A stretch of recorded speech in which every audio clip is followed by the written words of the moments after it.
Assalamualaikum warahmatullahi wabarakatuh. Perkenalkan, nama saya Wulan Sri Rizky Syafitri, berasal dari kelas 10 IPA 3. Baiklah, saya di sini akan membahas tentang wawasan Nusantara.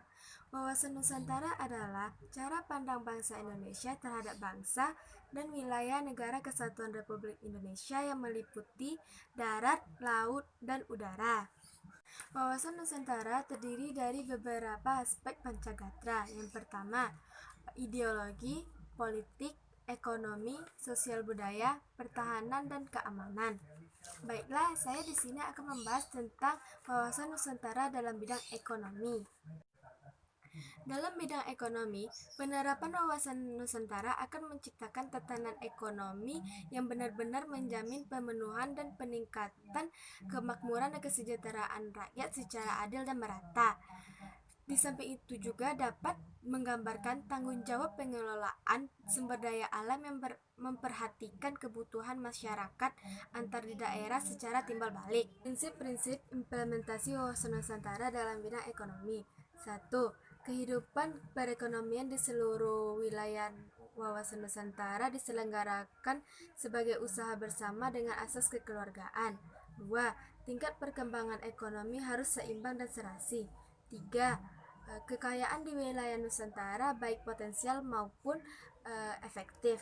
Contoh implementasi wawasan Nusantara dalam bidang ekonomi dengan cara menyeimbangkan keuangan pusat dan daerah dengan dikeluarkannya Undang-Undang Nomor 25 Tahun 1999 tentang perimbangan keuangan antara pusat dan daerah.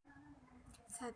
Hasil kehutanan, pertambangan umum dan perikanan 20% untuk pusat dan 80% untuk daerah. 2. Hasil bea perolehan hak atas tanah dan bangunan 20% untuk pusat dan 80% untuk daerah. 3. Hasil pajak bumi dan bangunan 10% untuk pemerintah pusat dan 80% untuk daerah. 4.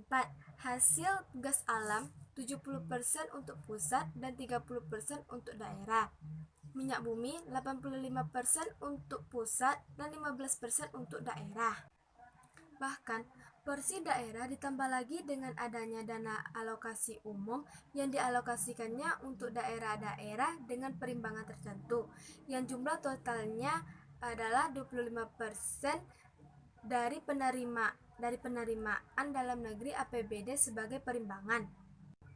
Dengan dilaksanakannya pemerataan dana di setiap daerah, maka kemajuan masyarakat daerah akan semakin pesat dan merata di semua daerah. Baiklah, hanya itu yang bisa saya sampaikan. Semoga bermanfaat bagi kalian semua. Saya tutup dengan Assalamualaikum warahmatullahi wabarakatuh.